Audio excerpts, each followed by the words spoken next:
IPL 2026 का match 27 Sunrisers Hyderabad बनाम Chennai super Kings. बिल्कुल, और ये मैच काफी क्रूशियल होने वाला है दोनों टीम्स के लिए। सही कहा। और देखिए आज की इस चर्चा का मुख्य उद्देश्य सिर्फ इस मैच का प्रीव्यू देना नहीं है। हम समझना चाहते हैं कि कैसे ये इंपैक्ट प्लेयर रूल ने क्रिकेट को पूरी तरह से शतरंज के खेल में बदल दिया है। इसने दोनों टीम्स की स्ट्रैटेजी को कैसे प्रभावित किया है। Okay, let's unpack this. हमारे पास जो आंकड़े और रिपोर्ट्स हैं उनसे एक ऐसी कहानी निकल कर आती है जो किसी भी क्रिकेट फैन को हैरान कर देगी। शतरंज वाली जो आपने शुरुआत में बात की वो बिल्कुल स्थिति को बयान करती है। आई मीन मॉडर्न क्रिकेट में अब सिर्फ 11 खिलाड़ियों की ताकत काम नहीं आती, राइट। बल्कि जो 12वां खिलाड़ी है उसके सही इस्तेमाल से एक्चुअली मैच जीते जाते हैं। ये अब सिर्फ मैदान का खेल नहीं रहा, ये डगआउट में बैठे उन टैक्टिशियंस का माइंड गेम बन चुका है। वही ना। तो इस माइंड गेम और इस शतरंज के खेल को समझने से पहले उस बोर्ड को समझना जरूरी है जहां ये सब खेला जाएगा। मेरा मतलब है उप्पल का मैदान। हाँ, हैदराबाद का Rajiv Gandhi international stadium. Exactly. लेकिन मैदान पर आने से पहले मैं श्रोताओं को एक बार स्टैंडिंग्स याद दिला दूं। देखिए दोनों टीम्स 5 में से 2 मैच जीतकर 4 पॉइंट्स पर हैं, पर दिलचस्प बात इनके पॉइंट्स नहीं है बल्कि इनका नेट रन रेट, जो कि काफी अलग है दोनों का। जमीन आसमान का फर्क है। एसआरएच प्लस 0.576 एनआरआर के साथ 5th पोजीशन पर है और दूसरी तरफ सीएसके माइनस 0.846 एनआरआर के साथ 8वें नंबर पर है। आई मीन आमतौर पर टूर्नामेंट में इतनी जल्दी एनआरआर में इतना बड़ा फासला नहीं आता है। हाँ, वही बात है ना कि इंपैक्ट प्लेयर रूल की वजह से टीम्स अब ऑल आउट होने से डरती नहीं है, तो या तो वो सीधा 220 बनाती हैं या फिर उस कोशिश में 150 पर ढेर हो जाती हैं। इसीलिए ये मार्जिन इतना बड़ा हो गया है। राइट। और उप्पल की पिच इस आक्रामक स्ट्रैटेजी के लिए एक परफेक्ट लेबोरेटरी की तरह काम आती है। बिल्कुल। अगर हम उप्पल के ट्रैक की बात करें तो ये हमेशा से एक बैटिंग पैराडाइज रहा है। आई मीन एकदम फ्लैट और हार्ड पिच होती है वहाँ। तो वहाँ फास्ट बॉलर्स के लिए कुछ खास मदद नहीं होती? नहीं, उल्टा वहाँ ट्रू बाउंस मिलता है। और देखिए ट्रू बाउंस का फायदा बल्लेबाज को होता है क्योंकि उन्हें पता होता है कि गेंद पिच होने के बाद प्रेडिक्टेबल तरीके से बैट पर आएगी। वो लाइन के आगे आकर पूरे आत्मविश्वास के साथ शॉट खेल सकते हैं। अच्छा, मतलब बॉल नीचे रहने का डर नहीं होता। एग्जैक्टली। और इसके अलावा उप्पल की बाउंड्रीज भी टी20 के हिसाब से काफी छोटी हैं और आउटफील्ड तो बहुत फास्ट है। ऐसी कंडीशंस में 190 या 200 का स्कोर बनना अब एक पार स्कोर जैसा हो गया है। वाह, मतलब 200 बनाना एक आम बात हो गई है। पर क्रिकेट में पिच के साथ एक और चीज हमेशा ट्विस्ट लाती है और वो है मौसम। ओह एब्सोल्युटली, वेदर हमेशा एक फैक्टर होता है। तो रिपोर्ट्स बता रही हैं कि हैदराबाद का मौसम गर्म और सूखा रहेगा। तापमान करीब 29 से 31 डिग्री सेल्सियस के आसपास शुरू होगा और मैच खत्म होते होते शायद थोड़ा कम हो जाए। पर सबसे बड़ा सवाल वही आता है ड्यू यानी ओस का। हाँ, बाद में थोड़ी ओस आ सकती है और ड्यू आने से पूरी बॉलिंग स्ट्रेटजी बदल सकती है। वही ना, क्योंकि अगर ड्यू आती है तो बॉल गीली हो जाएगी और स्पिनर्स को ग्रिप करने में प्रॉब्लम होगी। फिर इंपैक्ट प्लेयर के रूप में किसी एक्स्ट्रा स्पिनर को लाना तो एक बड़ा रिस्क बन जाएगा। बिल्कुल बन जाएगा। तब डगआउट में बैठे कोच को तुरंत ऑन द फ्लाई अपना प्लान बदलना होगा। वो स्पिनर की जगह किसी एक्स्ट्रा फास्ट बॉलर को ला सकते हैं। तो बेसिकली फ्लेक्सिबिलिटी बहुत जरूरी है। अब आंकड़ों की तरफ देखें तो ओवरऑल हेड टू हेड में सीएसके 15-7 से आगे है। आई मीन सीएसके का पलड़ा भारी दिखता है हिस्ट्री में। पर हैदराबाद में तो मुकाबला हमेशा बराबरी का रहा है। एग्जैक्टली। और आज के मैच में एसआरएच को स्लाइड फेवरेट माना जा रहा है, करीब 53%, क्योंकि उनका टॉप ऑर्डर इस उप्पल की पिच के हिसाब से बहुत ज्यादा एक्सप्लोसिव है। उनका बैटिंग लाइनअप वैसे भी काफी खतरनाक फॉर्म में है। राइट। तो मेरे दिमाग में एक एनालॉजी आ रही है। अगर उप्पल की पिच एक फ्लैट हाईवे है जहां एसआरएच की गाड़ी, मेरा मतलब है ट्रेविस हेड और अभिषेक शर्मा, सीधा 200 किलोमीटर प्रति घंटे की स्पीड से भागती है, तो सीएसके के पास वो स्पीड ब्रेकर क्या है जो इस गाड़ी को रोक सके? ये काफी इंटरेस्टिंग सवाल है। मुझे लगता है सीएसके का स्पीड ब्रेकर नूर अहमद हो सकते हैं। वेट, एक रिस्क स्पिनर ऐसी फ्लैट पिच पर और छोटी बाउंड्रीज पर? हाँ, किसी को भी लग सकता है कि फ्लैट पिच पर स्पिनर को लाना एक सुसाइडल मूव है, पर देखिए क्योंकि पिच पर बाद में थोड़ी ग्रिप मिल सकती है, इसलिए नूर अहमद उनका प्राइमरी विकेट टेकिंग थ्रेट बन जाते हैं। अच्छा। ट्रेविस हेड जैसे पावर हिटर्स पेस पर खेलना पसंद करते हैं, पर नूर अहमद की गेंदबाजी में एक अलग एंगल और तेजी है। उनकी गुगली इन पावर हिटर्स को जल्दी रोक सकती है। और दूसरी तरफ देखें तो संजू सैमसन भी सीएसके के लिए एक बड़ा हथियार है। ओ हाँ, संजू सैमसन जो भी केकेआर के खिलाफ एक शानदार सेंचुरी लगा कर आ रहे हैं। उनका फॉर्म तो कमाल का चल रहा है। बिल्कुल, वो फॉर्म का पूरा फायदा उठाना चाहेंगे सीएसके के लिए। Yes, where it gets really interesting. जब पिच ऐसी हो जहां आराम से 200 प्लस रन बनते हो तो सिर्फ 11 खिलाड़ी काफी नहीं होते। सही बात है। यहां से हम अपने मुख्य फोकस पर आते हैं, यानी impact player rule. I mean अब टीम्स एक्चुअली 12 खिलाड़ियों के साथ खेल रही हैं और इसमें रिस्क लेने के तरीके को पूरी तरह बदल दिया है। खेल का पूरा डीएनए ही चेंज हो गया है। व्हाट्स फैसिनेटिंग हियर इज कि इस रूल की वजह से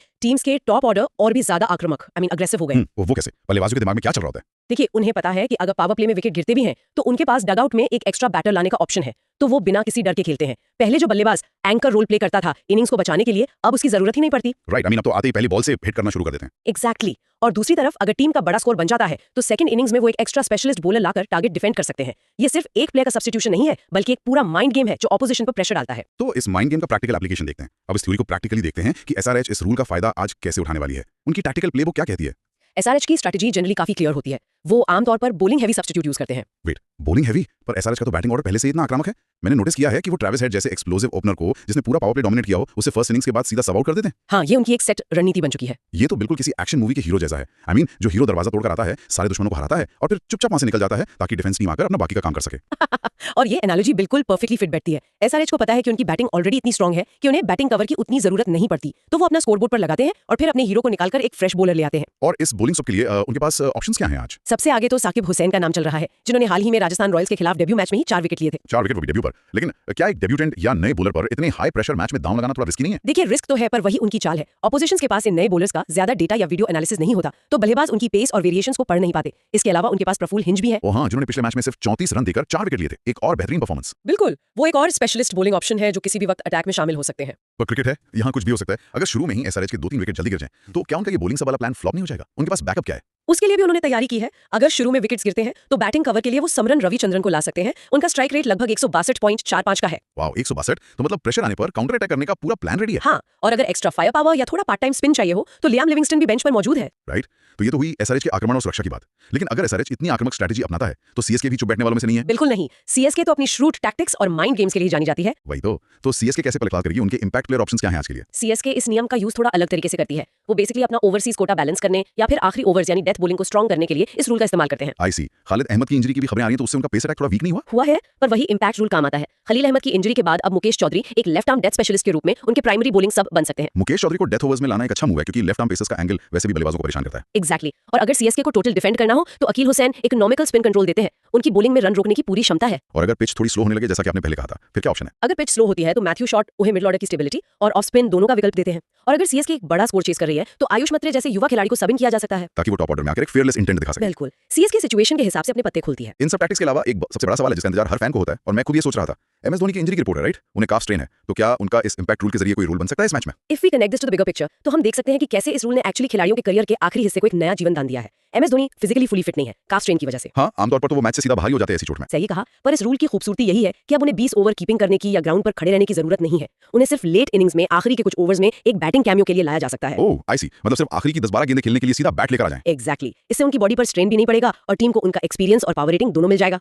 ये रूल ऐसे अनुभवी खिलाड़ियों के लिए एक आशीर्वाद बन गया है। So what does this all mean? इन सारी बातों को, सारी स्ट्रेटजीज को और इन इंपैक्ट प्लेयर डायनामिक्स को एक साथ जोड़कर हम क्या निष्कर्ष निकाल सकते हैं? देखिए, अगर हम ध्यान से सोचें तो मेरा मतलब है, आज की रात सिर्फ एसआरएच के पावर हिटर्स और सीएसके के स्पिनर्स के बीच का टकराव नहीं रह गया है। नहीं, बिल्कुल नहीं। ये एक टैक्टिकल वॉरफेयर है, एक माइंड गेम है, जहां सही समय पर इंपैक्ट प्लेयर का चुनाव एक्चुअली मैच का नतीजा बदल देगा। सही बात है, पर देखिए, this raises an important question और श्रोताओं को भी इस बारे में सोचना चाहिए। क्या इंपैक्ट प्लेयर रूल धीरे-धीरे क्लासिक ऑलराउंडर के कॉन्सेप्ट को खत्म कर रहा है? ओह वेट, ये तो मैंने सोचा ही नहीं। मतलब एक ही खिलाड़ी जो बैटिंग और बॉलिंग दोनों में इक्वल कंट्रीब्यूशन देता था। हाँ, सोचिए, अगर आप जरूरत पड़ने पर एक प्योर बैटर को किसी भी वक्त प्योर बॉलर से बदल सकते हैं तो फिर किसी ऑलराउंडर को खिलाने का रिस्क क्यों लें? राइट, जिसका आमतौर पर बैटिंग या बॉलिंग दोनों में से एक चीज स्लाइटली वीक होती थी as compared to a pure specialist. Exactly. तो क्या आने वाले समय में टीम सिर्फ स्पेशलिस्ट पर ही निर्भर रहेंगी? बल्लेबाज जो सिर्फ रन्स बनाएंगे और गेंदबाज जो सिर्फ विकेट्स लेंगे? ये सोचना इस खेल के भविष्य के लिए बहुत जरूरी है। बैलेंस का कॉन्सेप्ट शायद गायब हो रहा है। ये सच में एक प्रोवोकेटिव थॉट है। इस नियम के आने से टी20 क्रिकेट ने रफ्तार तो पकड़ ली है, लेकिन शायद हम ऑलराउंडर्स की एक पूरी जनरेशन को खोते जा रहे हैं। हाँ, और ये क्रिकेट के हिस्ट्री के हिसाब से एक बहुत बड़ा शिफ्ट है। तो इस गहरी चर्चा में जुड़ने के लिए सभी श्रोताओं का धन्यवाद। हम इस डीप डाइव को इस उम्मीद के साथ समाप्त करते हैं कि अब जब श्रोता ये मैच देखेंगे तो उनकी नजर सिर्फ बल्ले से निकलते रन्स या गिरती हुई विकेट्स पर नहीं होगी। बिल्कुल। उनकी नजर उस डगआउट में बैठे उन 12वें खिलाड़ियों पर भी होगी जो किसी भी वक्त बाहर से आकर इस शतरंज के खेल का पूरा नतीजा बदल सकते हैं। Good bye.